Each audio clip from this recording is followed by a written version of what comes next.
Здравейте хора, аз съм Илиан, повечето от вас сигурно ме познавате от уеб сериала "Следвай мен". Аз имах възможност родителите ми да ми дадат образованието, което искам. От малък мечтаех да уча актьорско майсторство и за щастие те можеха да си го позволят.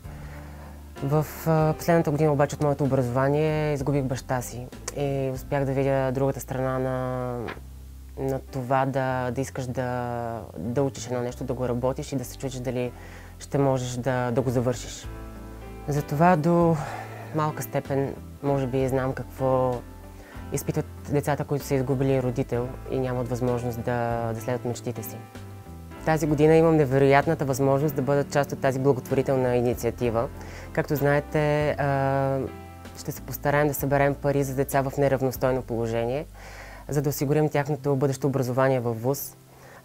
Инициативата с тениска на бала се организира от Мотоп Фойе и Български червен кръст. Както повечето от вас знаят, тези яки тениски са част от тениска на бала, така че мисля, че ще изгледате прекрасно на вашия бал изпращане или на събитието, което вие прецените. Когато аз бях абитуриент, все още нямаше тениска на бала, затова бях с костюм, който взех в последния момент и смятам, че цялата тази суета около това с какво ще бъдем облечени е абсолютно излишна.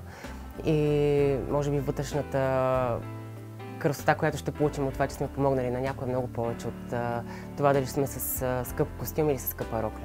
За да се снабдите с наистина тази много яка тениска, трябва да посетите сайта teniskanabala.bg и да дарите повече от 20 лева, което като начална сума е абсолютно минимално, достъпно, но в същото време може да сбъднете мечтата на много млади хора да получат образование, професия и бъдеще. Тази година се навършват 5 години от старта на инициативата с тениска на бала.